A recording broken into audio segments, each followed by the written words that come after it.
इसको मैंने ग्रीस कर लिया है एंड ये सारा इसी में निकाल देंगे।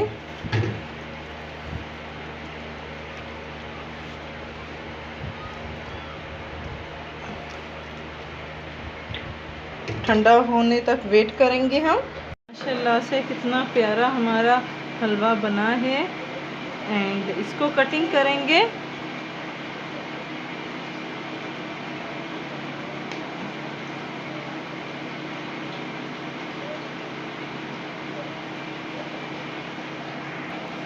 एंड हमारा हलवा रेडी है। उम्मीद है आज की वीडियो आपको बहुत ही ज़्यादा पसंद आई होगी। हमारी वीडियोस को लाइक करना मत भूलिएगा।